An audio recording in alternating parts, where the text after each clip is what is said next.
Hey guys, tonight we begin with the surprisingly trippy world of ancient Egyptian recreational chemistry, the civilization that gave us pyramids, mummies, and apparently festivals that could rival your college roommate's worst decisions. So, before you get comfortable, take a moment to like the video and subscribe, but only if you genuinely enjoy what I do here. And let me know in the comments where you're tuning in from and what time it is for you. It's always fascinating to see who's joining us from around the world. Now, dim the lights, maybe turn on a fan for that soft background hum, and let's ease into tonight's journey together. Let's start with the ancient Egyptians' most famous botanical party trick, the blue lotus flower.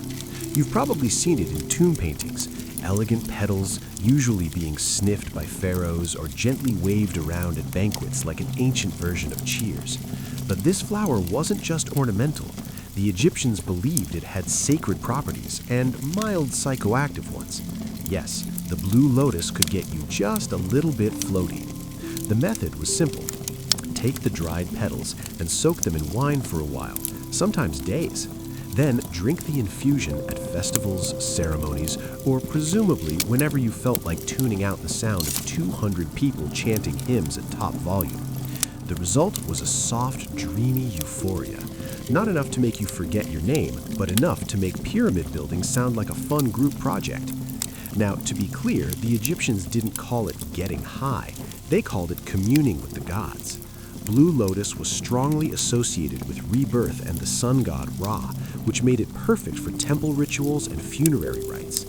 Holding the flower to one's nose was a symbolic way of inhaling divinity, and okay, maybe also a great way to take the edge off after a long day of ruling the Nile Valley. It was everywhere in art. Pharaohs are shown holding it, party guests at banquets are passing it around like a floral peace pipe, and even mummies got decorated with it for the afterlife. The thinking seemed to be, if we're traveling to eternity, let's make sure we're stocked up. Practical. But the blue lotus wasn't just ceremonial. Festivals could get wild, and blue lotus-infused wine made the music louder, the dancing looser, and the hieroglyphic poetry marginally more profound. Imagine a crowd under the stars sipping lotus wine, feeling as light as a papyrus reed in the breeze. For the ancient Egyptians, that was spiritual fulfillment, and also a very good night. There are religious holidays, and then there's the Feast of Drunkenness, the ancient Egyptian equivalent of saying, let's black out in honor of not dying. Subtle name? No. Accurate? Extremely. This annual celebration revolved around the goddess Hathor, who, according to myth, was once sent to punish humanity. But after a bloody spree that would make any disaster movie blush, the gods decided humanity had maybe learned its lesson, so they tricked her into drinking red beer that looked like blood. She passed out, woke up in a better mood, and just like that, mass extinction was narrowly avoided through alcohol poisoning. To commemorate this heroic hangover, Egyptians gathered once a year to get thoroughly obliterated. Not metaphorically, not spiritually, literally. The goal was to drink until one entered a divine trance, which sounds poetic, until you remember this often meant collapsing face first into a mud brick courtyard surrounded by strangers yelling praises between hiccups. The ritual began at dawn with music, clapping, and the ceremonial passing of drinks. Priests encouraged revelers to drink as much as your heart desires, which in this context was less of a blessing and more of a dare. Participants banged tambourines, danced in the streets, and reportedly saw the goddess, although whether that was Hathor or just the side of a clay jug is unclear. But this wasn't just chaos for chaos's sake. Well, mostly not. The idea was to honor the balance between destruction and joy, reminding everyone that even wrathful deities could be pacified with a strong enough brew. Think of it as theology meets keg stand. And importantly, this was sanctioned behavior. There were no awkward conversations the next day about what happened in the sacred grove. Getting drunk was part of the job description. If anything, not passing out was suspicious. Why aren't you spiritually elevated, Kemhotep? Do you hate the gods? Modern scholars have described the Feast of Drunkenness as a ritual of renewal. Participants purge their fears, inhibitions, and likely their stomach contents, all in one divinely authorized party. The next day, headaches, regret, possibly a new scar shaped like Anubis, but also spiritual cleansing. Forget everything you know about beer. Ancient Egyptian beer wasn't golden, bubbly, or anything remotely resembling a beverage you'd order at a bar. It was thick, porridge-like, and alarmingly opaque, served with the kind of consistency that would confuse both your bartender and your dentist. Beer for the Egyptians was not just a social drink. It was practically a food group made from partially baked loaves of emmer bread that were soaked in water, mashed, and fermented into a chunky slurry. It resembled a soupy oatmeal more than a refreshing ale. The technical term might be liquid bread, but let's not pretend this wasn't a bowl of carbs in denial. This beer was consumed by everyone: peasants, priests, children, scribes, and anyone else trying to survive in a world where desert heat, crocodiles, and public works projects were daily concerns. It was calorically dense, slightly intoxicating, and cheaper than anything else that didn't require chasing it down with a spear. And here's the twist: beer wasn't just for sustenance. It was often intentionally altered with herbs, spices, and other curious additives, especially during festivals or religious ceremonies. Want to commune with the gods? Add some mandrake. Want to forget the priest's speech about cosmic order?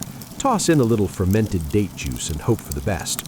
Of course, hygiene was a concern, but beer had an answer for that too.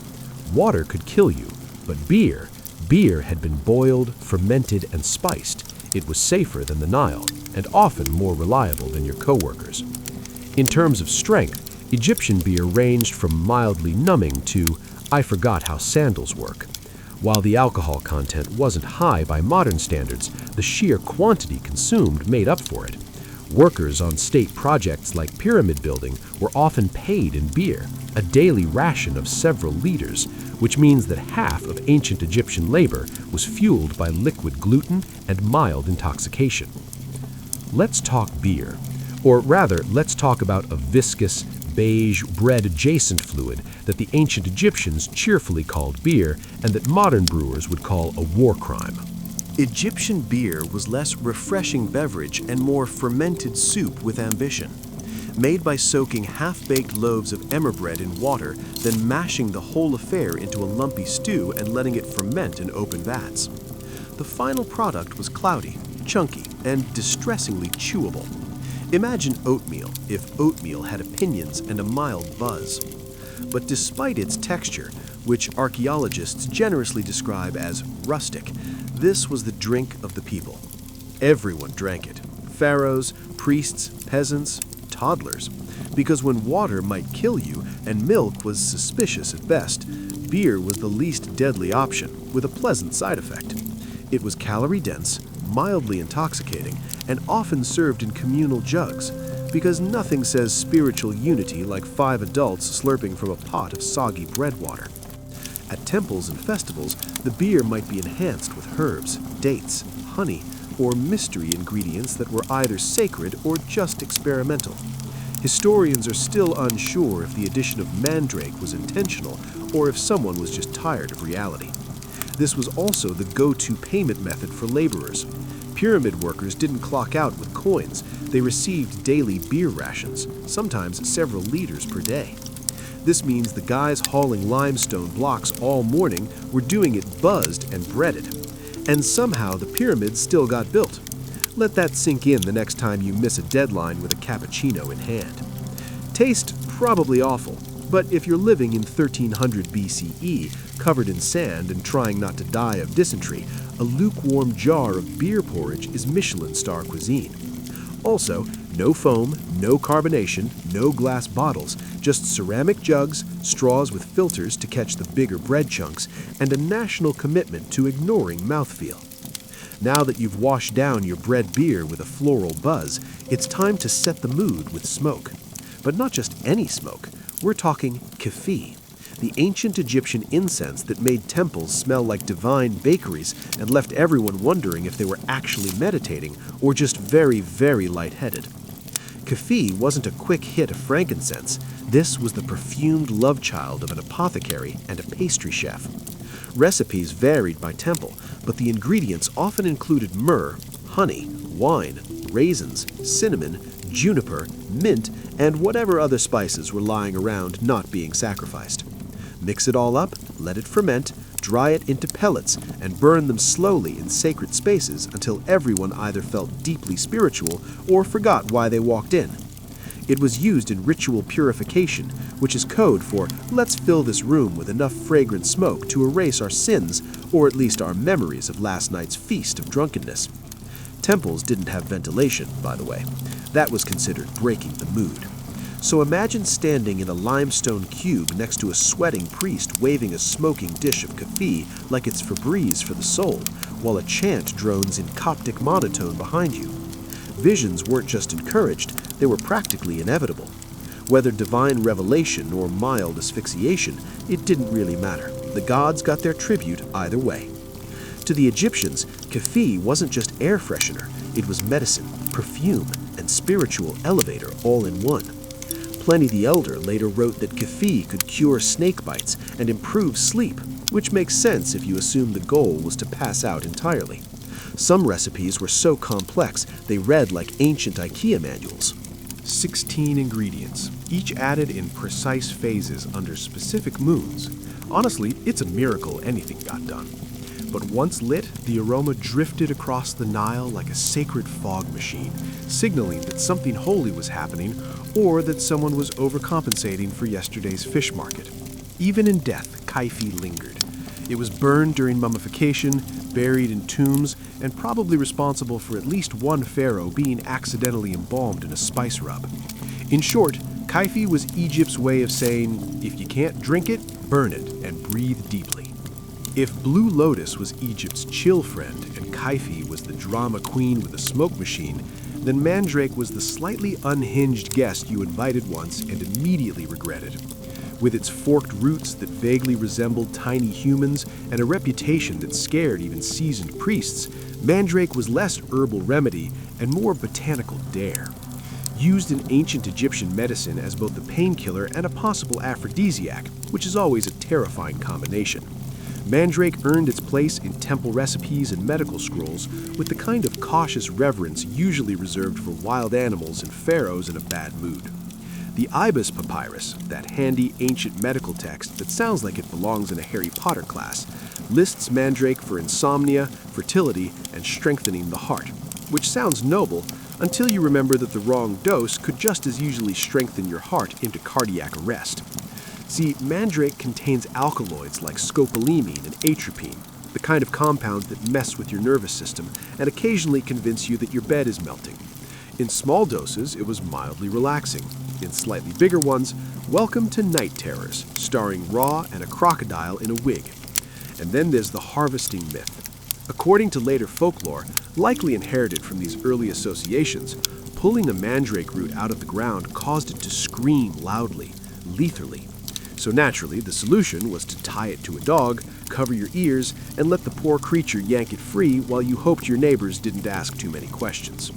While there's no solid evidence the Egyptians were tying plants to dogs and waiting for shrieks, the idea that the plant had spiritual and slightly terrifying power fits right in.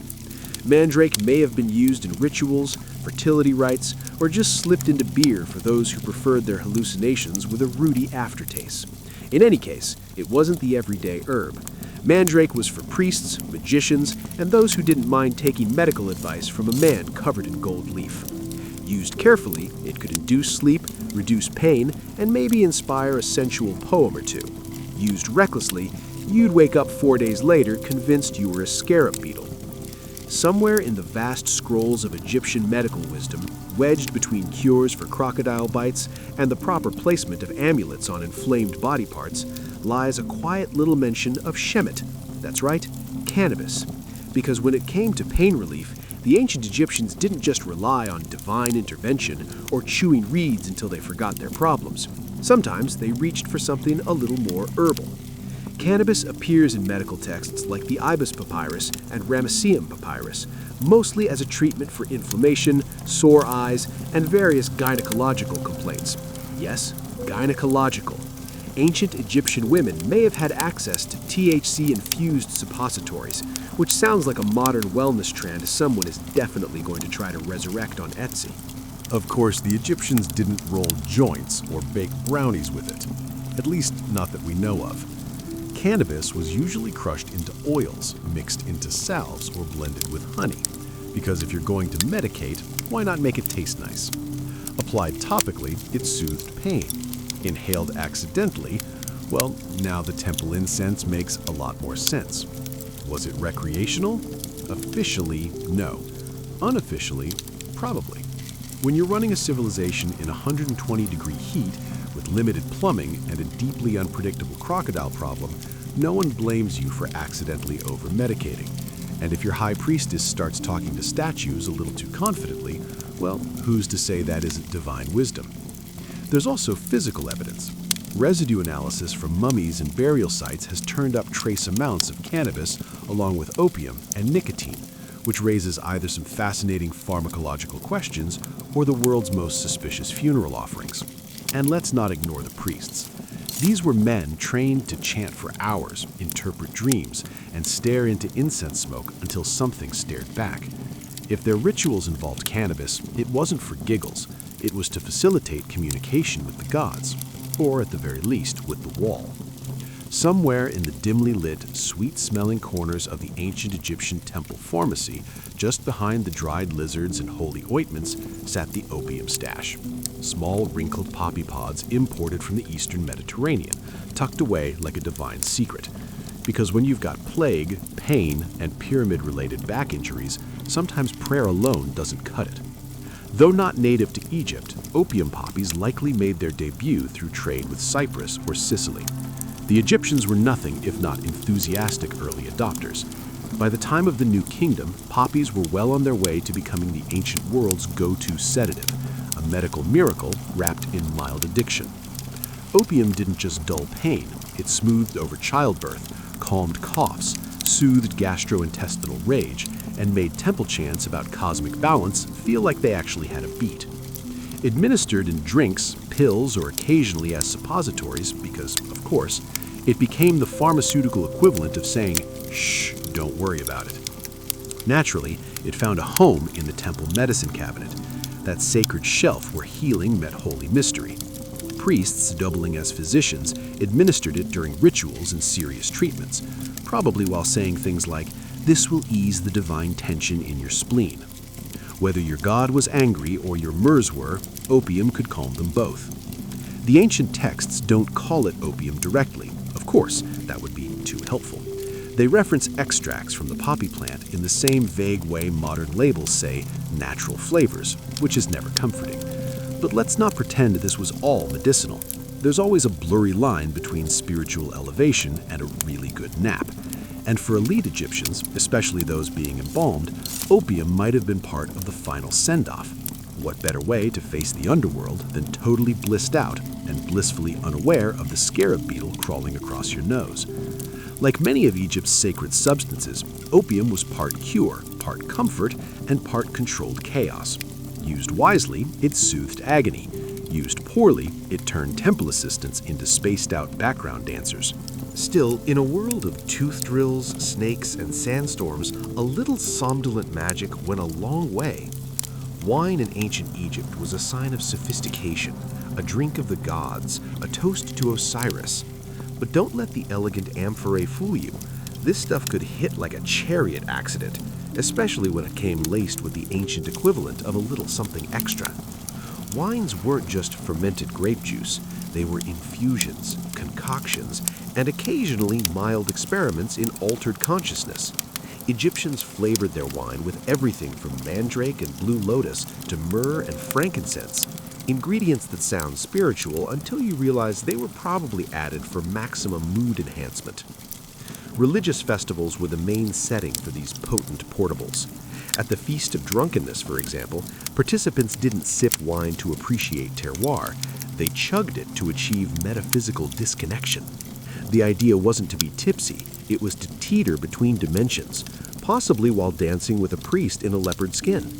These spiked brews were often described in medical texts as remedies, which is how you know things were getting creative. Got a headache? Try a wine infused with fermented lotus. Sore joints? How about some frankincense-infused red, aged 2 weeks in a clay pot? Existential dread? Well, that one needed priestly supervision and possibly a floor mat. And it wasn't just mortals enjoying this liquid therapy. The gods themselves were believed to appreciate a good spiked offering. Vats of wine were ritually poured out in temples, left as offerings in tombs, and used in ceremonies to help the divine descend into statues, or at least wobble in their general direction. Let's be clear, this wasn't your average table wine. Depending on the additives, these sacred brews could calm nerves, ease pain, or launch a midsummer banquet into full psychedelic mystery cult territory. And because everything was part of a ritual, no one could really question the dosage. If the room spun, it was spiritual. If you passed out in the lotus garden, that was divine communion. For the ancient Egyptians, wine wasn't just a beverage, it was a vehicle, one that could take you to enlightenment, to sleep, or into the arms of a very confused crocodile god.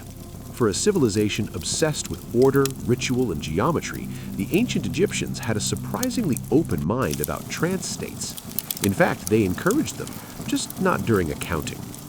These altered mental states were seen as direct channels to the divine, or at least to some deeply theatrical inner monologue.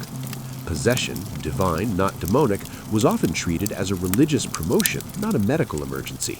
If a temple dancer started convulsing mid-routine, she wasn't rushed out by worried acolytes, she was applauded. Hathor had arrived, apparently, and had strong opinions about tambourine tempo. These spiked brews were often described in medical texts as remedies, which is how you know things were getting creative. Got a headache? Try a wine infused with fermented lotus.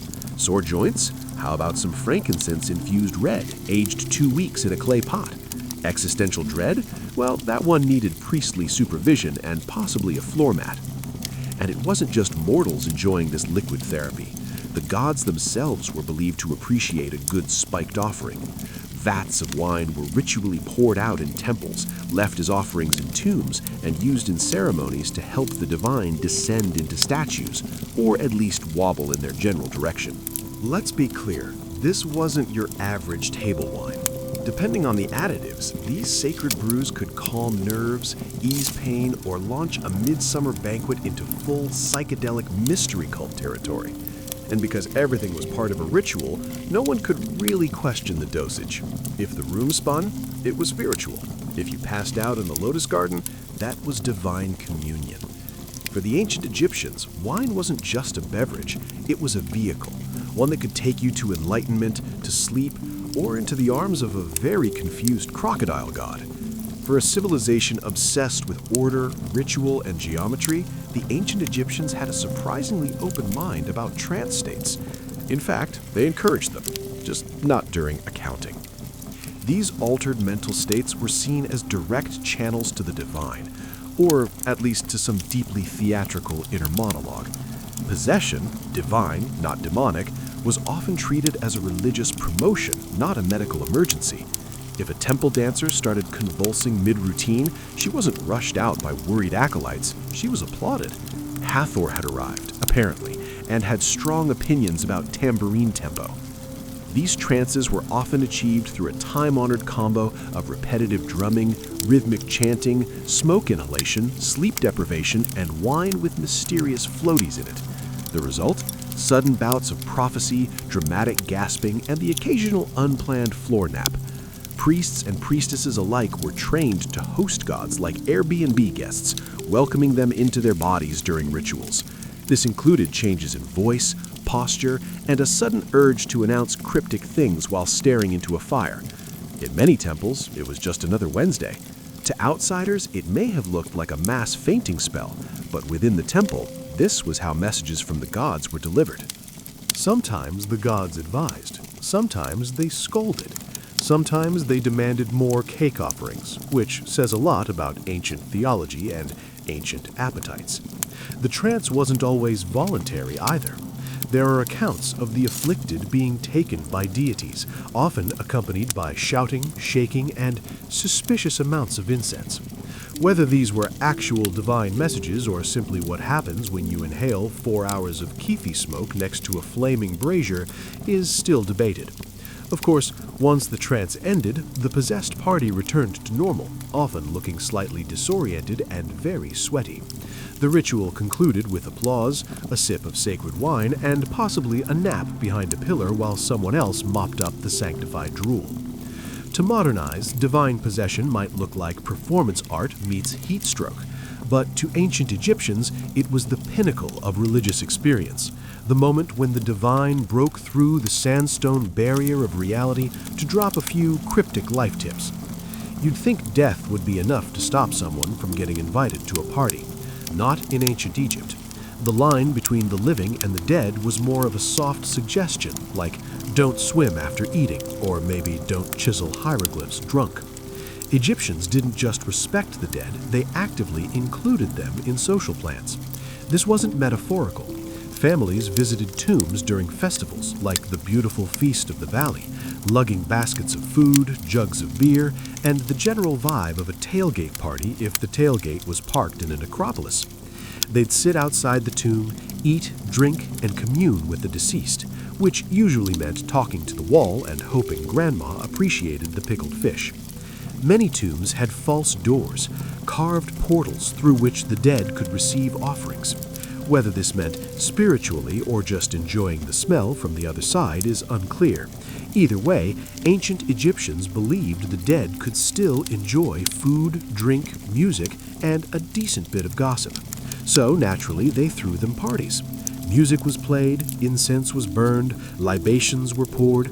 Sometimes the living got drunk enough to cry, confess secrets, or accidentally sit on sacred offerings. It was like a family reunion, only with fewer arguments and slightly more embalming fluid. These gatherings weren't just acts of remembrance, they were also mutually beneficial transactions. The living fed the dead, in theory, blessed the living in return. Good crops, protection, fewer nightmares involving hippos. Everyone won. Sometimes people even slept overnight in tombs, hoping for dream visions from their departed loved ones or the occasional unsolicited advice from a former accountant turned ghost. Stop lending money to your brother, the dream might say, and also, the amulets go on the left. To modern sensibilities, this sounds macabre. To the Egyptians, it was completely logical. The afterlife wasn't a goodbye, it was just a new address. And if Great Uncle Horm wanted to attend the party via divine osmosis through a stone wall, who were they to say no? For all the incense, holy trances, and sanctioned debauchery, ancient Egyptian revelry came with a price, and it usually arrived sometime around sunrise with a pounding headache and the vague memory of yelling at a statue. Yes, even in a world where Blue Lotus was medicine and beer was breakfast, the morning after hit just as hard. Archaeological texts are suspiciously quiet on the subject of hangovers, which is probably because no one was in the mood to write hieroglyphs when their head felt like it had been smited by Ra himself. But the evidence is there. Medical papyri describe pains of the head and recommend treatments involving herbs, honey, and sometimes just lying very still while pretending to commune with the gods. In more advanced cases, a ritual cleansing was recommended, which usually involved a priest, a bucket of cold Nile water, and possibly a stern lecture on moderation that no one remembered hearing. The real trick, of course, was plausible deniability. If you danced shirtless in the temple or passed out in a tomb alcove, you didn't say, "I overdid it." You said, "I was overcome by the divine." It wasn't a blackout, it was a mystical encounter with Hathor's laughter, much more respectable. And for the truly unlucky, there was always purging, not metaphorically, literally. The Egyptians were fond of emetics, lovely concoctions designed to evacuate your sins from both ends. Imagine being handed a drink that tastes like regret and being told, "This will restore your balance." Moments later, your balance is definitely gone. The priests, of course, fared better. They had training, they had ritual authority, and most importantly, they had people to carry them home. Meanwhile, common revelers woke up with lotus petals in their hair and sandal imprints on their faces, wondering whether they danced with a god or just someone very committed to the role. Still, no one swore off the next celebration, because spiritual enlightenment, as it turns out, is addictive, especially when it comes with beer, smoke, and a mild chance of falling into a trance and yelling your neighbor's secrets in front of a statue. When ancient Egyptians prepared for death, they didn't just pack linens and a decent eulogy, they packed snacks and drugs and possibly a backup stash, just in case eternity got boring. Because if you thought the partying stopped after your heart was weighed, think again. It just moved underground. Tombs weren't silent, solemn places. They were carefully curated starter homes for the soul, complete with food, booze, and mood-enhancing herbal arrangements. Mummies were entombed with blue lotus petals, wine jugs, incense cones, and the occasional sealed mystery jar, which archaeologists now eye with both reverence and mild suspicion. Take Tutankhamun, for example. When Howard Carter cracked open his tomb, he didn't just find gold and furniture, he found wine, oils, herbs, and what can only be described as the ancient Egyptian version of a wellness kit. If a modern influencer were buried today, it would look disturbingly similar, minus the canopic jars. This wasn't just luxury, it was strategic. The soul, or Ba if you're fancy, needed nourishment and stimulation in the afterlife. Eternal bliss wasn't going to maintain itself after all. So priests and embalmers made sure you were entombed with all your spiritual comfort items, food offerings, sacred perfume, and a generous dose of whatever got you through long temple ceremonies while pretending to be enlightened. Some tombs even include instructions to the dead on how to prepare and enjoy these items in the afterlife. It's not enough to carry Blue Lotus into eternity. Apparently, you also needed directions in case divine short-term memory was a thing. And let's not forget the opening of the mouth ritual, which was supposed to let the dead eat, speak, and, let's be honest, sip that sacred fermented beverage with proper technique. Because it's hard to toast Osiris with a closed jaw. All of this tells us one very clear thing. The ancient Egyptians did not separate pleasure from piety. If something brought them closer to the gods in life, even if it was a psychoactive flower soaked in wine, it belonged in the tomb, along with your amulets, your linen headrest, and possibly a starter pack of dreams. Ancient Egypt gave the world pyramids, mummies, and eyeliner that could block out the sun, but it also perfected an unspoken truth of civilization. Sometimes the people running things are just high enough to think it's going well. Officially, the pharaoh was the earthly embodiment of Horus, chosen by the gods to maintain Mayat, cosmic order. Unofficially, temple priests had the keys to the sacred stash, the incense budget, and the daily schedule of who gets to chant next to a burning bush of khat until they pass out. The religious elite weren't just spiritual guides, they were state-sanctioned pharmacists, supplying the population with everything from calming ointments to full-blown psychedelic experiences disguised as Holy Communion. If it smelled strong, tingled on contact, or made you speak in metaphor for 3 days, it probably came out of the priesthood's apothecary. And while pharaohs wore the crowns, it was the priests who knew how to blend mandrake with wine and not kill anyone. This gave them an enormous amount of soft power, not just in healing and ritual, but in managing the emotional and mystical tone of society. You didn't ask, "What's going on with the harvest?" You asked, "What did the high priest see in his trance last night?" Spoiler, it was usually a falcon and a lot of swirling gold light. Let's not forget the economic side. The temples were landowners, employers, and massive centers of drug production. Blue Lotus didn't grow itself. Someone had to harvest it, dry it, ferment it, and whisper to it in sacred verse. So yes, religion was very holy, but it was also a well-oiled machine, one that ran on faith, herbs, and occasionally mind-altering doses of divine inspiration. In many ways, the question of who ruled Egypt was less about crowns and more about who controlled the incense burners. Because if the gods spoke through visions, and the visions came after a priest sniffed something pungent in a sealed chamber, well, you do the math. In theory, ancient Egypt was all about balance, justice, and order. In practice, if you were rich enough to afford a private tomb and someone to fan you while you digested, you also had access to the good stuff, the kind of narcotic rarities that didn't show up in the village clinic scrolls. Make no mistake, ancient Egyptian society was a hierarchy, and mind-altering substances followed the same rules as everything else. Pharaoh at the top, goat herder at the bottom, and everyone else politely sniffing dried flowers and pretending it was enough. While commoners got barley beer and maybe a whiff of temple incense if they leaned close enough, the elite were bathing in blue lotus oil and sipping spiked pomegranate wine out of gold-rimmed chalices. Some of the more potent substances, mandrake and cobblends laced with opium, imported cannabis resins, were likely restricted to ritual or medical use, which just happened to align perfectly with the daily schedules of court officials and high priests. Funny how that worked out. Take Pharaoh himself. The divine ruler of Upper and Lower Egypt couldn't be expected to process the metaphysical weight of ruling without a little help from the sacred pharmacopoeia.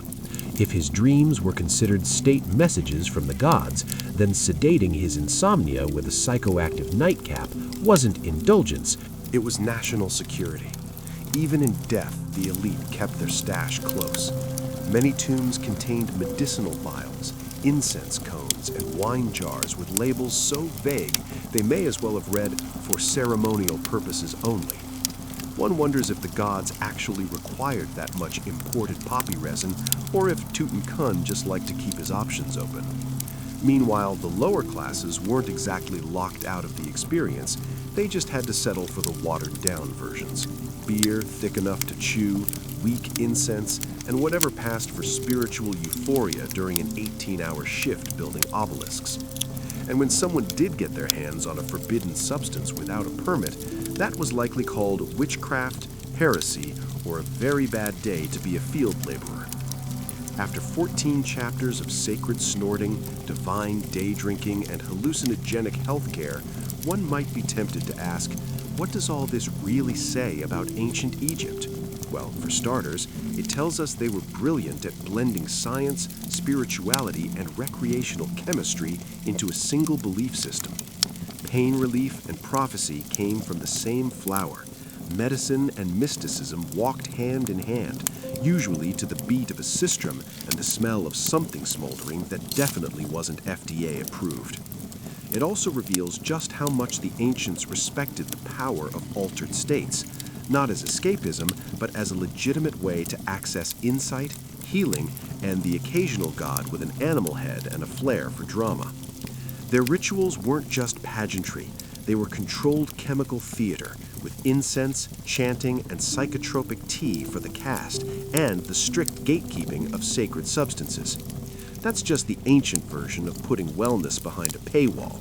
The elite had their Blue Lotus spas and imported opium. Everyone else got lukewarm beer and an eye infection. Divine enlightenment was available, but only if you could afford the luxury tomb package with optional afterlife minibar. But perhaps the most revealing takeaway is this. Humans have always wanted to feel more, see more, and know more, especially if it involves lying down in a temple and not doing chores. The ancient Egyptians weren't that different from modern humans meditating with essential oils or arguing about microdosing podcasts. They just wore more eyeliner and took their hallucinations more seriously. So, what does this mean for us? Well, maybe that our ancestors weren't primitive drug enthusiasts or eccentric spiritualists.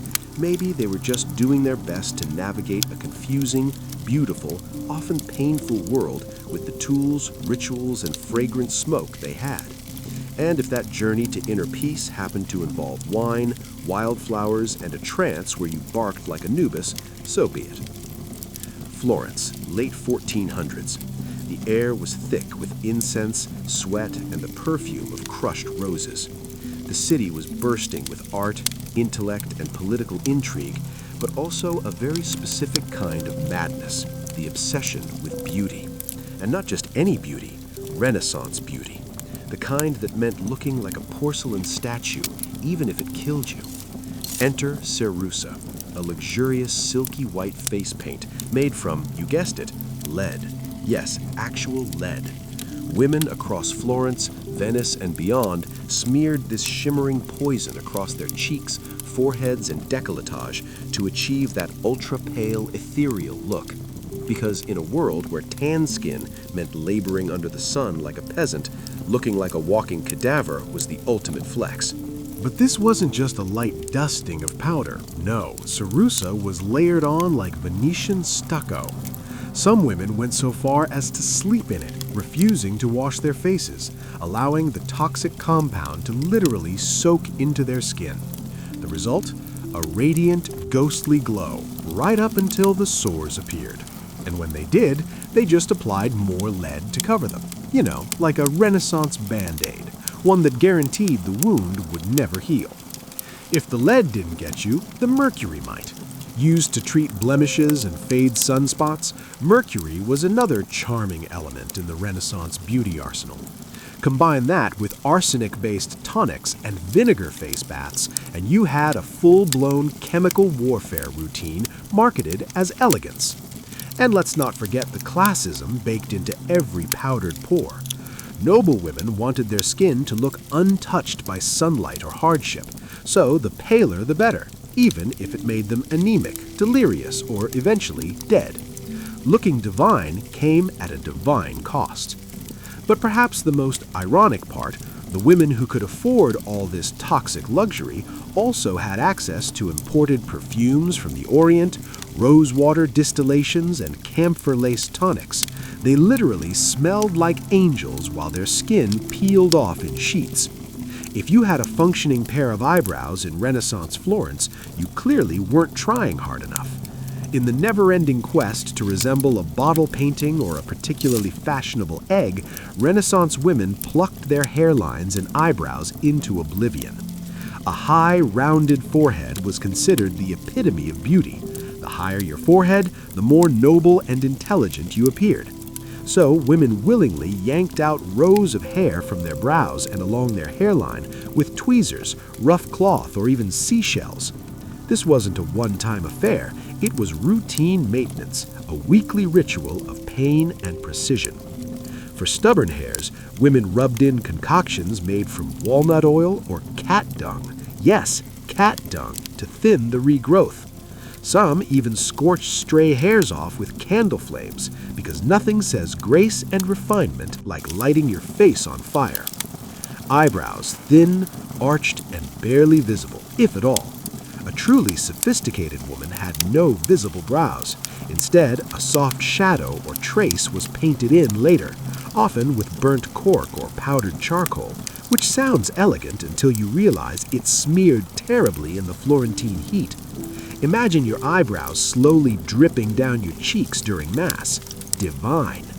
Meanwhile, body hair was seen as animalistic and unclean.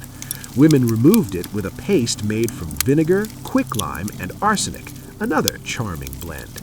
The mixture burned, but hey, it left the skin smooth, until it didn't. And the scalp? Hair was gathered up into tight, rigid styles, often braided and padded with false hair made from wool, horsehair, or someone else's actual hair. Sometimes hair pieces were soaked in lye and bleached to match the fashionable golden hue of the season. If it didn't match, no worries, just wear a cap over it and pretend it did. Renaissance problem-solving at its finest. The irony? All this hair removal and sculpting was done without mirrors. That's right, mirrors were rare and expensive. Most women styled themselves by feel, with help from servants, so your maid better have steady hands and zero passive aggression. One wrong move and your widow's peak becomes a monk's tonsure. Renaissance beauty was less about natural charm and more about strategic subtraction. Remove the brows. Remove the hairline. Remove common sense, all in the name of elegance. Once the face had been thoroughly powdered, plucked, and poisoned, it was time to move on to the body. Specifically, squeezing it into shapes the human rib cage had no business aspiring to. Enter the Renaissance corset. Equal parts fashion statement and orthopedic trauma.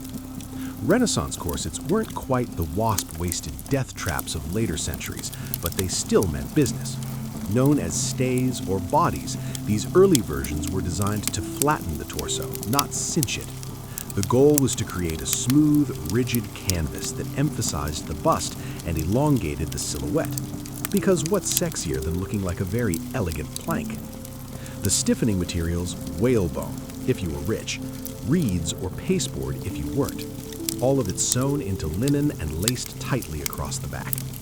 Getting into one required assistance, determination, and a surprising tolerance for losing peripheral vision. A fully dressed noblewoman was essentially an armored artichoke, layered, spiked, and strangely delicate. And corsets weren't just about looks, they were moral statements. A straight, upright posture indicated inner virtue. Slouching, on the other hand, suggested moral laxity and possibly demonic possession. So, if you were a well-bred lady, you stood straight, walked stiffly, and breathed in short, shallow gasps. Bonus points if you fainted gracefully in public. That just meant you were doing it right. Underneath, linen chemises helped absorb sweat, because newsflash, Florence in summer was not a place for heavy fabrics and no airflow. But elegance came first. Comfort came never. And yet, despite the discomfort, corsets had one major benefit. They held everything in place. Unlike modern bras that pretend to offer support by staging a quiet rebellion by noon, Renaissance stays offered the kind of structural reinforcement usually reserved for bridges. You could run, dance, or survive a fainting spell without anything shifting an inch. Of course, not everyone could afford such architectural fashion. Working-class women went without stays, favoring looser bodices and more breathable materials. But among the elite, corsets were essential. You weren't fully dressed without one, just tragically undone. The worst part? You had to eat while wearing one, which brings us to the next Renaissance fashion paradox: feasting like royalty while trying not to split a seam or collapse from restricted airflow. In Renaissance Italy, beauty wasn't just skin deep. It extended all the way to the dinner table, where fashion and food had an uneasy relationship. On the one hand, noble women were expected to attend lavish banquets and engage in the social theater of feasting. On the other hand, they had to do it while squeezed into a corset so tight their internal organs were basically roommates. Meals were grand affairs. Tables groaned under the weight of roasted peacock, marzipan sculptures, and gilded fruit. But for upper-class women, actually eating was a delicate performance. You could nibble, you could sip, but you absolutely could not unhinge your jaw and go to town on a goose leg. That would have been barbaric and potentially dangerous given the bone in your bodice. Instead, you were expected to take dainty bites, keep your back straight, and smile through the growing pressure in your ribs. Sometimes the act of sitting upright for hours and pretending to enjoy cold eel pie was enough to trigger a fainting spell, which frankly only added to the aesthetic. Pale, breathless, and collapsing into the arms of a handsome courtier, and erotic. Of course, this polite self-starvation had limits. Many noble women were secretly ravenous by the time they reached their private chambers, where they could finally remove the corset and devour a hidden stash of sweetmeats or leftover cheese. Yes, even Renaissance beauty queens had midnight snacks. They just couldn't admit it. And there were rules even for those. Certain foods were believed to affect the complexion. Cucumbers were discouraged. They made the skin watery. Wine was encouraged. It flushed the cheeks with color. Some ladies even drank vinegar tonics to stay trim, because nothing says high fashion like ruining your gut lining. There was also the matter of digestion. In a corset, your stomach had nowhere to go. Women had to pace their eating carefully or risk indigestion, bloating, or, God forbid, a very unladylike burp. The horror. So while men got to recline, drink heavily, and argue about Dante, women mastered the art of elegant restraint, eating just enough to seem sociable, but never enough to ruin the line of their gown. Once the face was painted, the hair plucked, the corset tightened, and the food politely nibbled, it was time to smell expensive. In Renaissance Florence, your scent wasn't just a finishing touch, it was a social weapon. A noblewoman's fragrance was as carefully curated as her lineage, and failing to smell like imported luxury was basically a scandal. The Renaissance nose had standards. Common folk might reek of garlic, goat, and existential dread, but the elite, they wafted through salons and basilicas, trailing clouds of rosewater, musk, ambergris, and exotic spices. If you walked past a duchess and didn't feel mildly intoxicated by her scent, she wasn't trying hard enough. Perfume was big business. Italy, especially Venice, was the European hub for distillation, but the most coveted ingredients came from farther afield. Frankincense from Arabia, myrrh from Ethiopia, cinnamon from Ceylon, and ambergris, a waxy, oddly pleasant-smelling substance from the intestines of sperm whales. It was outrageously expensive and wildly fashionable. Basically, the Renaissance equivalent of dabbing yourself with designer whale butt off. These perfumes weren't just for pulse points. They were soaked into gloves, stitched into dress linings, and sprayed onto handkerchiefs that ladies would flutter dramatically whenever someone less hygienic came too close, which was often. Streets were filthy. People bathed irregularly. Perfume wasn't a luxury, it was armor, and for the ambitious beauty, scent layering was essential. First came the scented bath, usually a rinse of rosewater or camphor, then a dusting of crushed violet petals, followed by an oil rubbed into the temples or wrists, and finally, a heavy mist of whatever concoction your apothecary swore would make men weep and rivals faint. Some even wore pomanders, delicate perforated orbs filled with aromatic herbs around the neck or waist. Others dangled them from their belts like olfactory warning bells. Approach with caution. I smell of cinnamon and judgment. But these potions weren't always benign. Some perfumes contained turpentine or tinctures so strong they could trigger headaches, nausea, or fainting. One wrong blend and you went from seductive to insufferable. Still, the right fragrance could open doors, or at least noses. A woman who smelled divine had power. Power to entrance, distract, or just to survive. Of a crowd of unwashed poets. If Renaissance beauty was a battlefield, then fashion was the armor, and Florence was its glittering war zone.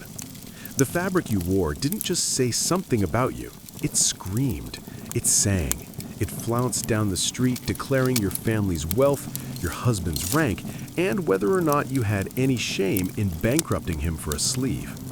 Velvet was the crown jewel, imported, dyed, and woven with the kind of care usually reserved for saints' relics. Velvet was thick, heavy, and absurdly expensive. Wearing it in summer, a true power move. You were hot, yes, but you were important. Then came brocade. Not content with mere color, brocade brought patterns into the picture. Lions, vines, even entire religious scenes woven in gold thread. And we're not talking about subtle accents. These were gowns that could double as altarpieces. The more intricate the design, the more time and money it took, which meant the more smugly you could nod at other women's inferior sleeves. Sleeves, by the way, were detachable, a practical feature turned competitive sport. Wealthy women owned entire wardrobes of sleeves to mix and match, flaunting them like today's designer handbags. Embroidered, puffed, slashed, pearl-encrusted, some sleeves were so elaborate they needed their own storage system and occasionally their own servants. Colors were coded too. Deep blues and crimsons were made with rare dyes like lapis lazuli and cochineal. Pigments so expensive they were locked away like treasure. Only the rich could afford these hues, and sumptuary laws in places like Florence tried and failed to restrict certain colors to the nobility. But laws are boring. Dresses were not. Even the underlayers were ornate. Chemises were trimmed with lace, petticoats peeked out in silken flashes. And girdles, belt-like accessories, weren't just decorative. Some were studded with gems and hidden pockets for perfume, prayer books, or possibly revenge notes. But all this fashion came at a price, literally. A single gown could cost more than a year's wages for a craftsman. And yet, noble women didn't just have these gowns, they needed them. Every social event was a stage, and every outfit a statement. Wearing the same thing twice? Social suicide. Renaissance fashion didn't stop at the ankle, though. In fairness, no one was really supposed to see your ankles. Modesty dictated that a woman's feet be kept decently hidden beneath layers of brocade and silk. which was a pity considering how completely ridiculous Renaissance footwear often was. Let's start with the Chopin, the most theatrical shoe ever invented. Chopins were essentially high platform soles. Think ancient Roman sandals crossed with stilts. Originally from Venice, they were designed to keep fine dresses above the muddy, plague-infested streets. But over time, function gave way to fashion, and Chopins got taller, much taller. Some were over 20 inches high. Yes, that's not a typo, 20 inches. Wearing them required balance, training, and frequently a servant on each arm. Walking unaided was considered both a physical feat and a social risk. If you fell, you didn't just lose your dignity, you might take out half the wedding party with you. In Florence, Chopins weren't quite as extreme, but the trend still trickled down. Wealthy women wore delicate, pointed slippers, often made of velvet, embroidered with silk thread and lined with fur. These were indoor shoes. Outdoors, you wore pattens, wooden or cork platforms strapped underneath your slippers to protect them from the street. A practical solution, unless you tripped and shattered your kneecaps on cobblestones. Foot binding wasn't a thing in Renaissance Italy, but the pressure to have dainty, narrow feet absolutely was. Shoes were pointed, narrow, and not built for actual walking. But who needed to walk when you could glide from sedan chair to palace hall, leaving a trail of crushed flower petals and broken arches? And then there were the stockings. Women wore finely knit hose made of silk or wool tied at the knee with ribbons. These ribbons were sometimes scented because if someone caught a glimpse of your shin, you at least wanted to smell fabulous. Of course, lower class women wore simpler shoes, sturdy leather for labor, clogs for wet work. But the noble class treated footwear like a secret weapon, unseen, impractical, and incredibly expensive. All of it reinforced a single message. Real ladies didn't walk, they floated, they glided, they suffered gracefully and in style. After hours of being powdered, plucked, laced, perfumed, stuffed, and platformed, what came next? That's right, dancing.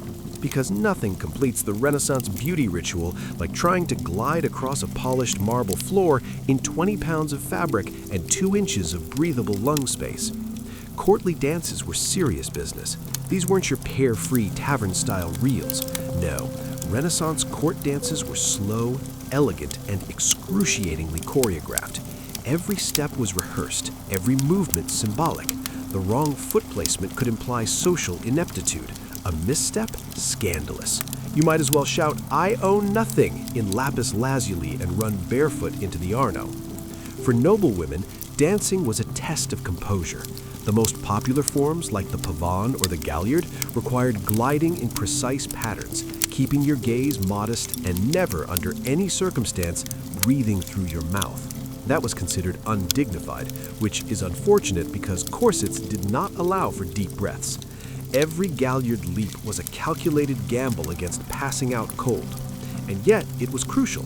A woman's grace on the dance floor was as vital to her reputation as her dowry. Parents hired dance tutors the way modern influencers hire lighting designers. You learned how to turn, how to bow, how to fan yourself just enough to be mysterious, but not so much that you looked sweaty. The goal was to radiate effortless control, even as your shoes blistered and your ribs whimpered. There was also the matter of social strategy. Dancing offered rare opportunities to interact briefly with eligible men. Gloved hands touched for a moment, eyes met during a bow, perfumes mingled. It was flirtation with footnotes. But say too much, move too boldly, or, heaven forbid, laugh, you risked ruining your entire aesthetic of pious elegance. Meanwhile, the background noise of every court event was a choir of judgment. Other women critiqued your gown, your hairstyle, your posture. Servants whispered, tutors fretted, and all the while you had to maintain the illusion that none of it mattered. But it did. A clumsy turn or an off-rhythm curtsy could haunt you for weeks. So you danced, you smiled, you endured. And when the music finally stopped, you excused yourself to repowder your sweat-streaked Sarusa before round 2. The guests had departed, the candles had melted into waxy puddles, and the Renaissance noblewoman, divine, dazzling, and delicately dying inside, finally made it back to her chambers. But sleep? Not yet. First came the Renaissance version of the night routine. Spoiler alert, it was less self-care and more controlled deterioration.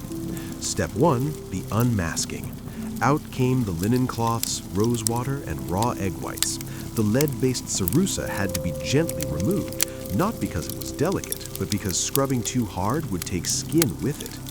Many women used a mix of almond oil and vinegar to lift the layers, hoping their complexion underneath wasn't too ravaged. Spoiler, it usually was. Then came the hair, or what was left of it. Carefully, the pins and fake braids were uncoiled. Any adhesive used to keep forehead wigs in place had to be dissolved with herbal tonics. Ladies hoped the cat dung and quicklime they used for hair removal earlier in the week hadn't left bald patches. No pressure. Next, the corset unlacing, a spiritual experience, one that usually involved gasping, groaning, and possibly an audible crunch as ribs regained their original shape. Women could finally breathe, not deeply, but enough to sigh in relief and maybe whisper, "Never again," for the 100th time. The feet were peeled out of slippers, revealing the crushed remains of what used to be toes. If you were lucky, your servant brought a basin of warm water with lavender or rosemary to soak them. If not, you just stared at your feet and wondered if you'd ever feel joy again. Finally, you were rubbed down with sweet oils, or, if you were particularly devout or paranoid, an alchemical tonic promising to preserve your youth. Never mind that it smelled like old copper and probably contained powdered beetles. Beauty is pain, also possibly pestilence. And then, at last, the candle was blown out. Not with a huff, still too improper, but a delicate puff like you were apologizing to the flame. You lay back, hairline 2 inches farther back than it was last year, skin slightly more ghostly than the day before, lungs recovering from corset trauma. But tomorrow, you do it all again. Because in Renaissance Florence, beauty wasn't just a look, it was a lifestyle, a full-time, high-stakes performance with no intermission. And the audience? Everyone. Before becoming linked to crime syndicates and back-alley parlor, tattoos in Japan carried a far more complex and layered identity, one deeply rooted in honor, mythology, and labor. Long before the Edo period, Japanese tattoos were used as punitive marks, burned or etched into criminals' faces and arms to permanently brand them as outcasts. But by the 1600s, these crude symbols had evolved into something far more intricate, something closer to art, devotion, and even spiritual armor. In Edo, Japan, society was rigidly structured. Class divisions were clear. Samurai had swords, merchants had rules. Everyone else, they had restrictions. The Tokugawa shogunate enforced strict codes on dress and behavior, especially for the lower classes. Ornate robes, luxurious fabrics, and flashy jewelry were reserved for the elite. But human nature always finds a loophole. For the common man, especially laborers, firemen, and gamblers, tattoos became a way to reclaim beauty, status, and identity. If you couldn't wear brocade on the outside, why not wear it on your skin? And so full-body tattoos flourished underground, hidden beneath plain work clothes, but revealed in bathhouses, festivals, and moments of intimacy. These weren't random designs, they were stories. Sleeves of swirling dragons, bodysuits of phoenixes, koi, cherry blossoms, Buddhist deities, and folkloric heroes. Each tattoo carried meaning. A koi swimming upstream symbolized perseverance. A dragon on the back meant power and protection. These motifs weren't chosen on a whim. They were earned, sometimes one painful inch at a time. And the process was brutal. There were no machines, no antiseptic creams. Artists called horishi used wooden handles and steel needles to hand-poke ink beneath the skin. The ink was often mixed with charcoal or natural pigments hammered in using rhythmic strikes. Sessions lasted hours. Full bodysuits could take years. But the result? A living mural that turned skin into storytelling. Yet despite their cultural richness, tattoos remained illegal for much of the Edo period. Authorities viewed them as signs of disorder, deviance, or wastefulness. And so the art of irizumi thrived in the shadows, respected by some, feared by others, and completely invisible to the ruling elite. In Edo period Japan, where wooden buildings were packed like kindling and open flames lit every lantern, fires were constant and devastating. The samurai might have ruled the land, But when your neighborhood caught fire, it was the firemen, Hikeshi, who saved your life. These weren't firemen as we imagine today. They didn't use hoses or wear flame-retardant suits. Instead, they carried hooks, axes, and raw courage. Their job wasn't to extinguish fires, it was to tear down nearby structures and create fire breaks before the flames could spread. This meant climbing onto burning rooftops and dismantling homes by hand, often while embers rained from the sky. Naturally, these men developed a culture of bravado, toughness, and brotherhood, and central to that culture was tattooing. Full-body tattoos, Irizumi Horimono, became a badge of honor among the Hikeshi. Not only were they stunning displays of strength and endurance, they were deeply symbolic. Dragons for power, tigers for courage, gods and demons for spiritual protection. When a fireman stripped off his uniform to reveal a full suit of swirling ink, it wasn't vanity, it was armor. And the pain? It was part of the point. Sitting for hundreds of hours while needles punctured the skin was a rite of passage. If you could endure that, you could face down an inferno. The tattoos weren't just decoration, they were proof of fearlessness, commitment, and pain endured for the good of the group.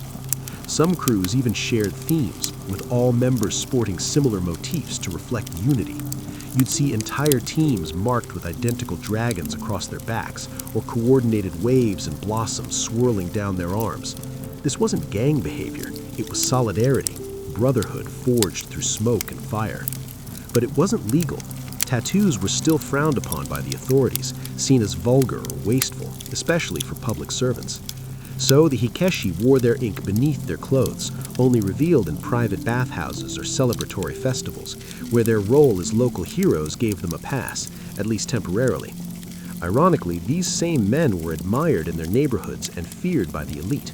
Their tattoos were marks of danger to some, of devotion to others.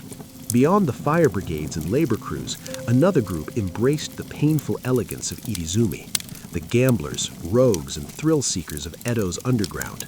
These were the drifters of the ukiyo, the floating world, a term that described both the pleasure quarters and the transient nature of existence itself.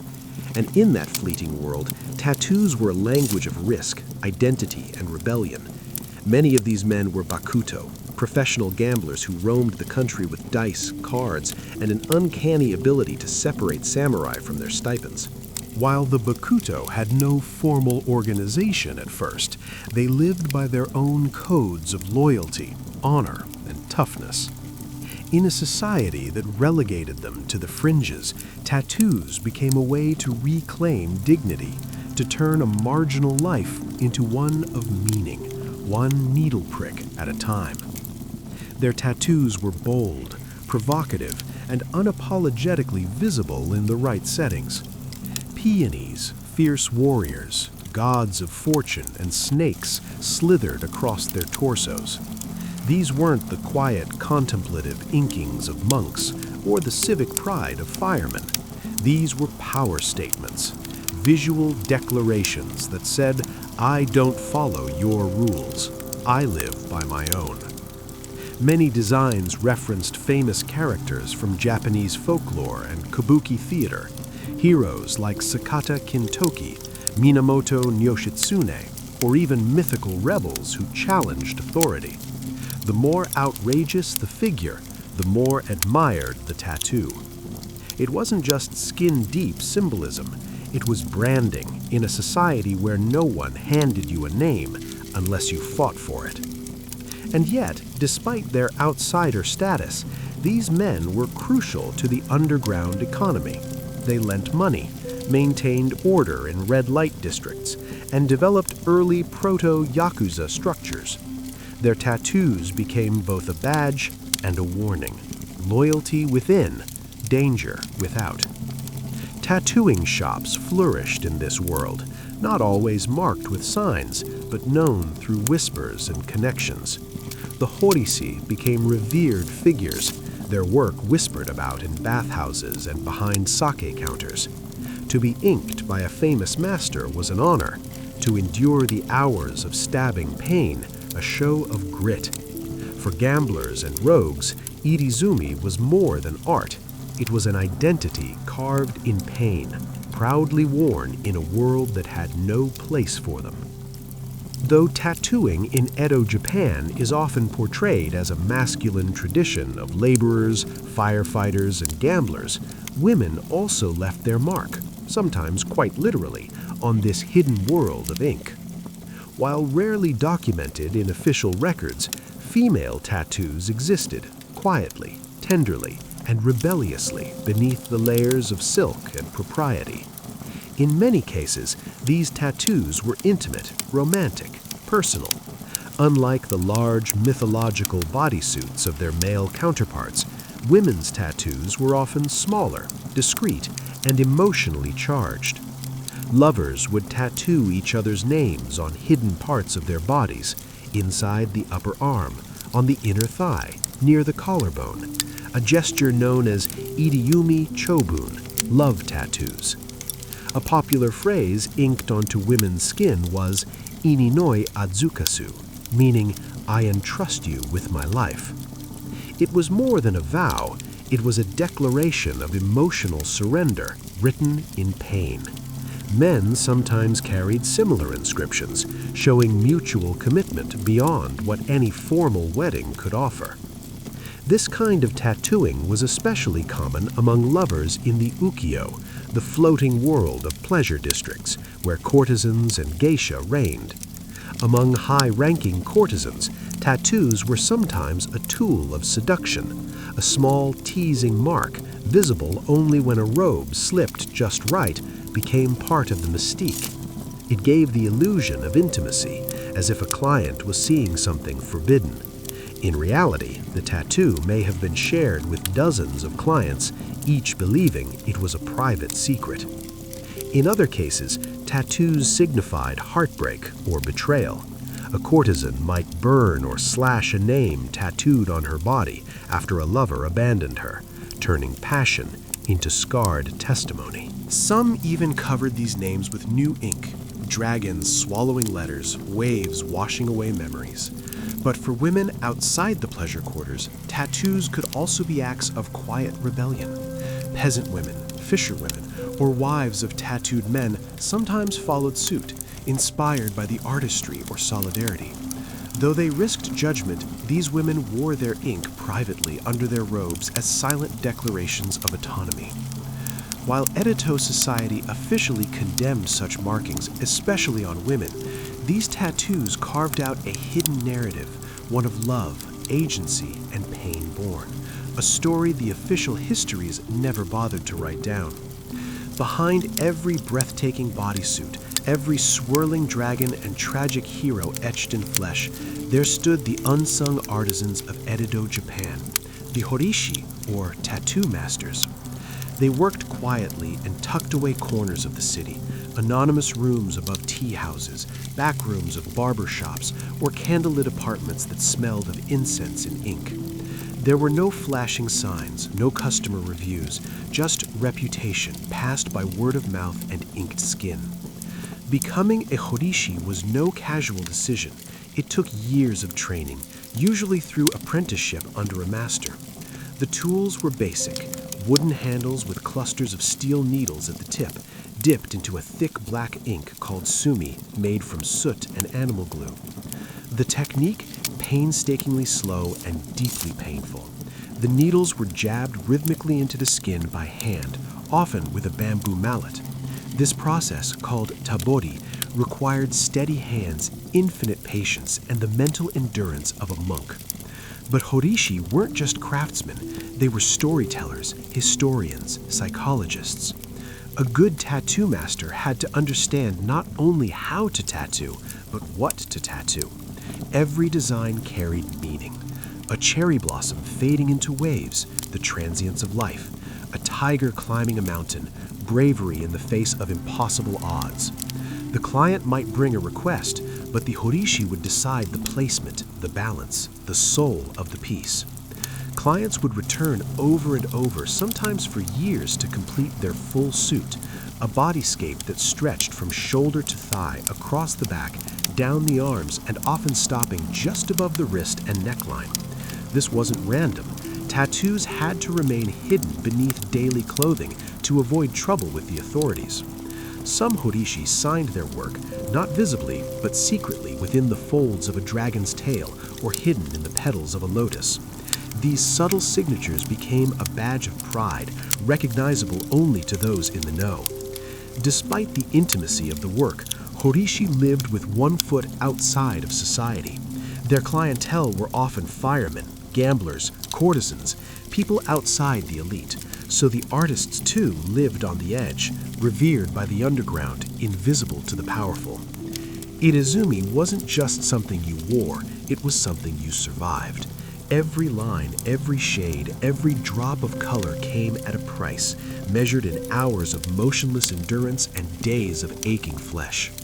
In Edo, Japan, the pain of tattooing wasn't a drawback, it was the entire point. Tabori, the traditional hand-poked method used by horishi, was brutal by design. The artist would dip the cluster of needles into sumi ink, then tap them rhythmically into the skin using a wooden stick or mallet. The process was slow, incredibly slow.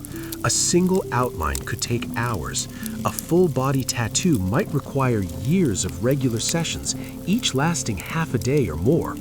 There were no numbing creams, no mercy, only the sound of steady tapping and the raw sting of every puncture. But the pain was more than physical. It was symbolic. It separated the dilettantes from the devoted. It was a test of will, patience, and mental control. Clients didn't just receive tattoos, they earned them, and the endurance it took to sit through these sessions became a badge of honor, often discussed with quiet pride in bathhouses and taverns. Firefighters believed that the agony strengthened their courage. Gamblers viewed it as a test of luck and loyalty. Courtesans and lovers took on the pain as a symbol of their emotional depth. For some, it was a punishment. For others, purification. There was a spiritual dimension to it as well. Enduring pain was seen as a kind of self-discipline, similar to fasting or meditation. Buddhist themes were common in Itazumi, not just because of their aesthetic value, but because they reflected ideas of suffering, rebirth, and enlightenment. With each completed session, a person didn't just come closer to finishing a tattoo, they came closer to transformation. And there were rules. You couldn't flinch, you couldn't cry out. Moving too much could ruin the design or earn you a scolding from the horishi. Only the most serious clients completed their full bodysuit, known as munawari, with a chest panel left blank to avoid shocking society if the robe fell open. In a world where the elite wore silk and status, the tattooed wore pain and permanence. Every inch of an Edo tattoo told a story. These weren't random designs picked from a menu. They were mythologies mapped onto the body, carefully chosen symbols, each one with layered meanings, encoded in swirling ink that stretched from shoulder to ankle. For the tattooed in Edo, Japan, the body became a canvas of personal folklore. Take the koi fish, for example. It wasn't just decorative. A koi swimming upstream represented strength, determination, and the willingness to face impossible odds. According to legend, a koi that reached the top of the waterfall became a dragon. It was the perfect metaphor for a man trying to climb his way out of the lower classes, to prove something the world refused to see. Dragons were everywhere, but they weren't the fire-breathing monsters of Western myth. They were protectors, spiritual guardians, powerful, wise, and deeply tied to the forces of nature. A dragon coiling across the back wasn't meant to intimidate, it was meant to shield, a constant unseen presence between your skin and the world. Peonies symbolized bravery with a touch of elegance. Tigers stood for ferocity and resolve. Waves meant life's unpredictability. Demons and ghosts, warnings. Cautionary tales inked into the flesh as reminders of the dangers lurking in both the physical and spiritual world. Many tattoos depicted full scenes from Chinese and Japanese folklore, battles, betrayals, divine interventions. Popular subjects included the Suikoden, a Chinese epic about 108 outlaw heroes. These stories resonated with the tattooed class, rebels, protectors, misfits who didn't quite fit into the samurai ideal, but still lived by a code. Buddhist deities were common too, particularly the wrathful ones. Figures like Fudo Myo, the immovable protector. With sword in one hand and rope in the other, he bound demons and cut through ignorance. Having him tattooed on your back was like carrying a spiritual bodyguard, one who didn't mind getting violent when necessary. But not all meanings were universal. A tattoo's placement, size, and direction all mattered. A tiger climbing upward might mean ambition. Downward could suggest a warning. Even the order of when each section was tattooed said something about your journey. These symbols were sacred, private, and powerful. And in a society where words could betray you, tattoos became the most honest form of expression. As the Edo period progressed, the vibrant underground culture of Irizumi, once a secret code of honor among laborers, firemen, and gamblers, began to collide head-on with shifting social attitudes and rising paranoia from the ruling class. What was once admired in hidden bathhouses and tea houses slowly became associated with crime, deviance, and dishonor. The turning point came when the government began tightening its grip on public behavior. Tattooing, already unofficially frowned upon, started to take on a more dangerous reputation, especially as it became more visible among the Bakuto, or gamblers, and other criminal groups who would eventually give rise to the modern Yakuza.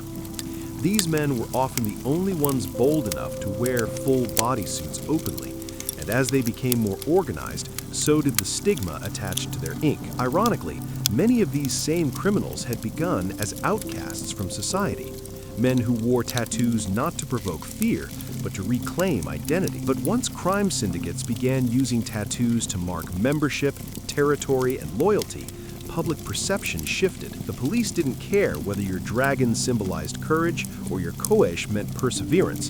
To them, tattoos now signaled one thing: criminality. The government responded with more bans. In the early 1800s, tattooing was officially outlawed, though enforcement varied depending on the region and who was doing the inspecting. Still, tattoo parlors went deeper underground. Horishis had to work in secret.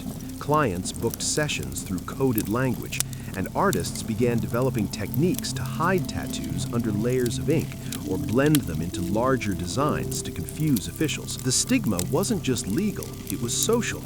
Anyone visibly tattooed could be refused entry into public bathhouses, barred from temples, or denied marriage by respectable families. Tattooed bodies became taboo, and the art form, once a mark of bravery or spiritual symbolism, was recast as something vulgar, dangerous, even evil. But the tattoos didn't disappear. They simply went deeper, both under the skin and under the radar. For every government crackdown, there was a new design, a new hiding spot, a new client willing to endure pain for something meaningful. Irizumi didn't die. It went into hiding like a coiled dragon waiting. As Japan stepped into the modern age with the Meiji Restoration in 1868, the new government was eager to present the country as civilized, orderly, and most importantly, westernized. And in this new image of modern Japan, tattoos had no place. Irizumi, with all its cultural depth and underground prestige, was declared a stain. The government doubled down. Tattooing was not only criminal, it was now embarrassing, something savage, something shameful. Foreign diplomats were horrified by the elaborate bodysuits worn by Edo's working class, and Japan, desperate to be taken seriously by the West, responded by pushing tattooing deeper underground than ever before. Yet even as it was banned for Japanese citizens, tattooing curiously became a tourist attraction. British and American sailors flocked to Japanese ports and sought out horishi to take home pieces of exotic Oriental body art. Ironically, the very art form Japan sought to bury was being preserved by the very foreigners whose approval they craved. And still, the tradition didn't die. Horishi adapted. They changed their clientele, moved their studios further into secrecy, and kept the tabori method alive. Master-apprentice lineages survived in whispers. The techniques, symbolism, and tools were passed down carefully, often within families or tightly knit artistic circles. In the 20th century, Irizumi became deeply entangled with the Yakuza. The full bodysuit hidden beneath business suits became a symbol of loyalty and fear within the criminal underworld. Once again, tattoos were about pain, honor, and secrecy, but this time without the folkloric grace of Edo firemen or mythological koi. The art was still there, but the public had turned away. Even today, the legacy of that stigma lingers. Despite modern interest in tattoo culture worldwide, Japan still views tattoos with suspicion. Public baths, gyms, and even some beaches ban tattooed individuals. The fear of criminal association endures even when the ink is harmless. But times are shifting. Young Japanese artists are reclaiming irizumi not as rebellion, but as heritage. Museums are preserving ancient designs. Art lovers and historians are finally acknowledging the craftsmanship. And a new generation is asking, why should we be ashamed of our own skin? In a culture built on layers of robes, of meaning, of silence, irizumi remains the most honest expression Japan ever tried to hide. In Renaissance Europe, discussing sex openly was taboo, unless, of course, you were doing it through a thick Latin manuscript wrapped in religious guilt and printed under church supervision. Enter the marriage manual, a strange genre of literature where theologians, monks, and celibate scholars explained how good Christians were supposed to get busy solely for the purpose of procreation. Naturally, these manuals were less 50 Shades and more 46 permissible positions for the glory of God. Titles like De Matrimonio or The Book of the Family disguised what they really were: deeply detailed guides on when, how, and why married couples could engage in sexual activity, complete with diagrams, calendars, and lists of forbidden days. Spoiler, there were a lot of forbidden days. Sex on Sundays? Sinful. Feast days? Absolutely not. During Lent? God forbid. In fact, there were roughly 180 days a year when marital intimacy was prohibited. Combine that with the fear of damnation and the local priests snooping around, and it's a wonder Renaissance Europe ever managed to reproduce. These guides also gave advice on the proper mindset during intercourse. Joy was suspicious, passion was risky, love was fine as long as it didn't make you too enthusiastic. Women were encouraged to be submissive and silent, and men were warned not to let their desire burn too brightly. Basically, the goal was spiritual union with just enough physical action to make a baby and nothing else. But despite the dry language, these books were wildly popular, especially among clergy. Some manuals even had sections explaining which sexual positions were natural versus unnatural. Missionary was divine. Anything else was basically flirting with excommunication. Of course, Renaissance readers knew how to read between the lines. These books were some of the only texts that acknowledged sex at all, so people devoured them, not necessarily for pious reasons. A marriage manual on your shelf was totally acceptable. What you highlighted in it was your business. Ironically, the strict moral codes these books promoted only made people more curious about what lay beyond them. Which is why, right next to the marriage guides, another kind of book began to circulate. Less holy, more illustrated. On the surface, they were scientific marvels, detailed anatomical treatises, often illustrated by respected artists and backed by university scholars. But for anyone with half an imagination and a locked drawer, these books had a certain extracurricular appeal, especially when the female form was involved. The Renaissance saw an explosion of interest in human anatomy thanks to dissection being legalized in certain regions and artists like Leonardo da Vinci pushing the boundaries of scientific observation. Texts like De Humani Corporis Fabrica by Andreas Vesalius were considered groundbreaking medical references. They were also, whether intentionally or not, kind of steamy. Why?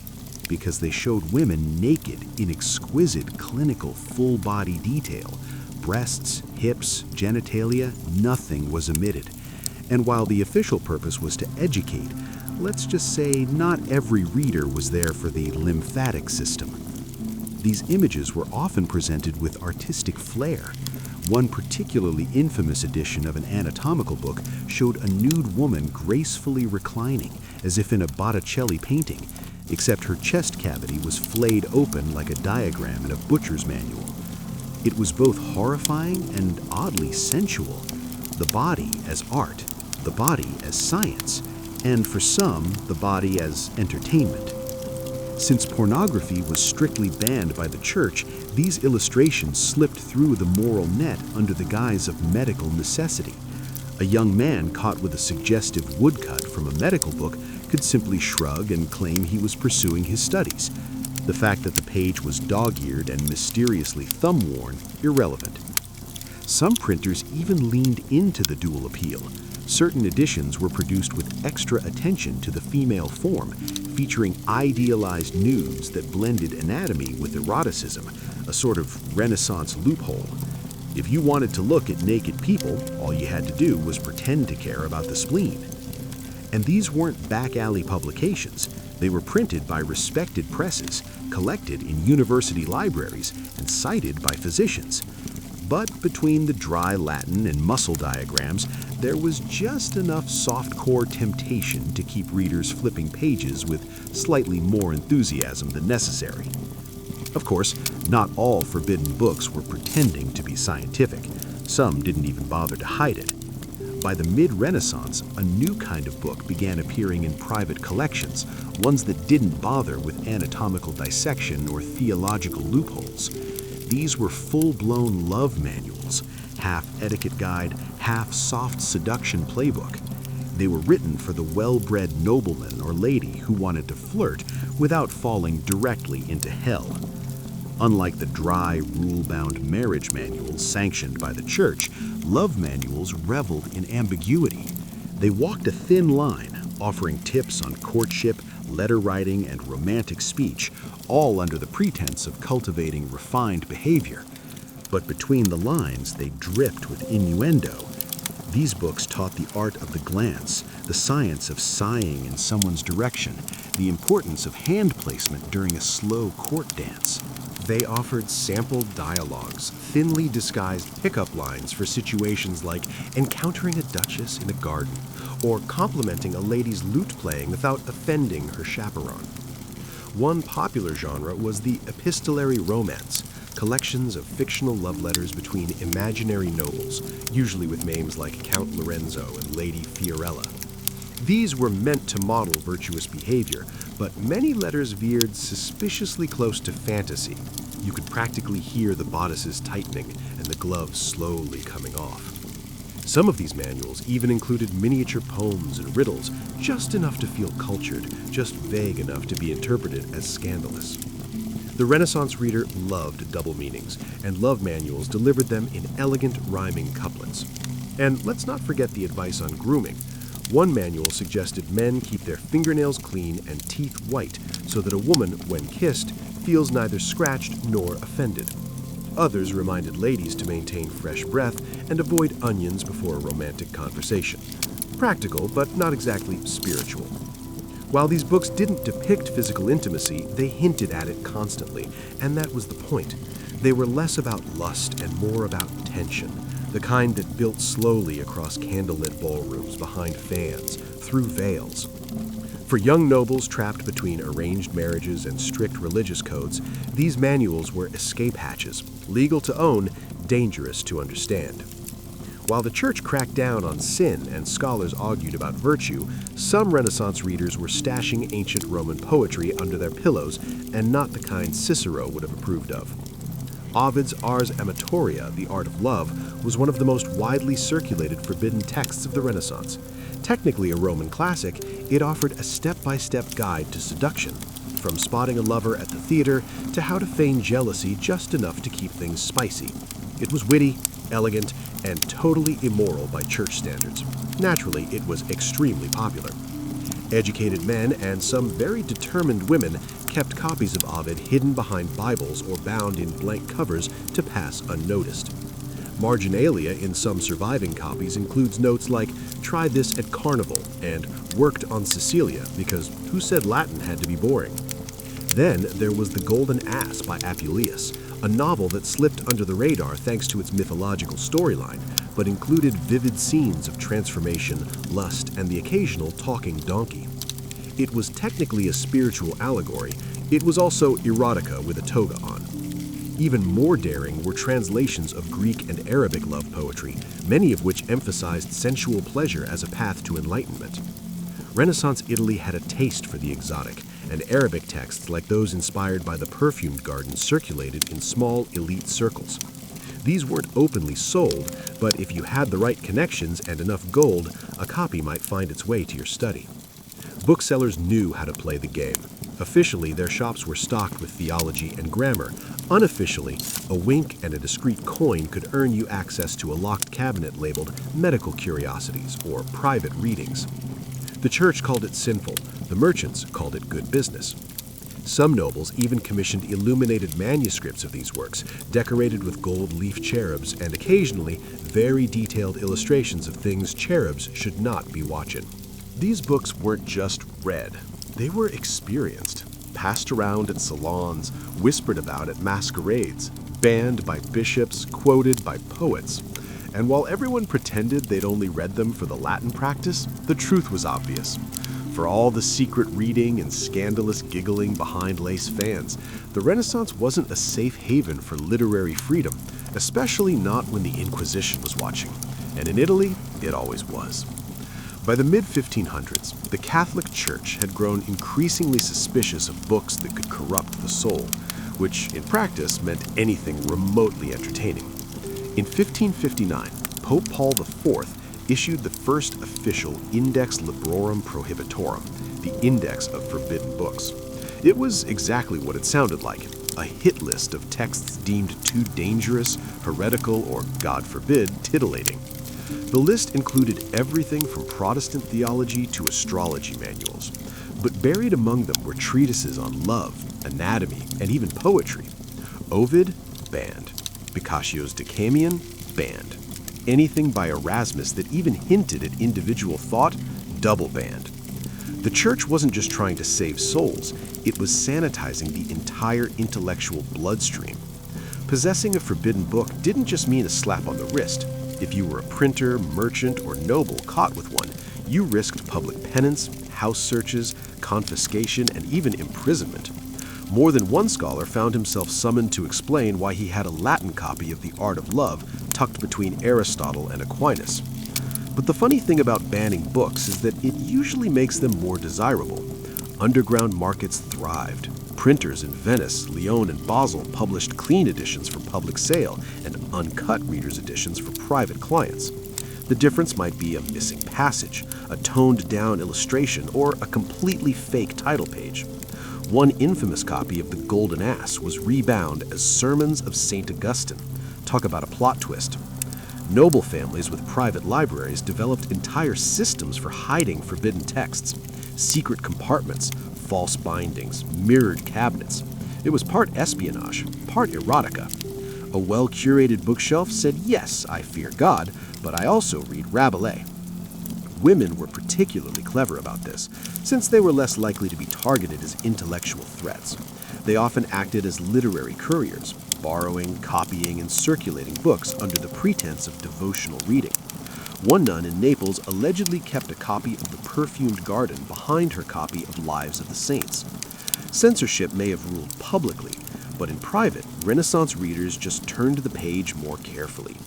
Behind convent walls, away from the judgmental eyes of society and the ever-looming index of forbidden books, Renaissance nuns had access to their own libraries, and some of them were anything but holy. While convents were often seen as bastions of chastity and devotion, the truth was more complicated. These were also places of literacy, intellectual curiosity, and yes, suppressed desire. Many young women entered religious life not by choice, but by family arrangement. Too expensive to marry off? Send her to the nuns. Too outspoken? Cloister her. The result, a generation of women who were highly educated, forcibly celibate, and bored out of their minds. Enter the convent library. On the surface, these collections were pious and respectable. Saints' lives, theological commentaries, devotional poetry. But dig deeper, and you'd find marginalia scrawled in the corners, entire passages underlined with suspicious enthusiasm, and in some cases, handwritten copies of banned love poetry tucked discreetly between prayer books. One nun in Ferrara was famously reprimanded for translating Ovid's Amor into the vernacular, allegedly for educational purposes. Others wrote their own verses, coded, melancholic, and often steeped in longing. Scholars today suspect that some of the most passionate Renaissance sonnets attributed to anonymous courtly ladies were actually penned by cloistered women, using writing as a kind of romantic escape hatch. And it wasn't just poetry. Some convents had copies of anatomical treatises, ostensibly for medical knowledge since nuns often acted as nurses. But as we've seen, anatomy books were rarely just about medicine. One abbess in Florence even petitioned to keep her convent illustrated anatomy manual on the grounds that it helps the younger sisters understand temptation, which is a very creative interpretation. Of course, the church tried to regulate what was read behind those walls, but literacy meant autonomy, and autonomy meant subversion. Forbidden texts circulated quietly between trusted hands. Pages were memorized, copied, passed along with coded bookmarks. The scent of ink and vellum became for some more intoxicating than incense. In the silence of evening, after vespers and confession, a young nun might light a candle and open a worn book, not of scripture, but of something warmer, a poem, a story, a stolen fragment of a world she'd never touch but could still imagine. Because sometimes the most forbidden books weren't about lust, they were about freedom.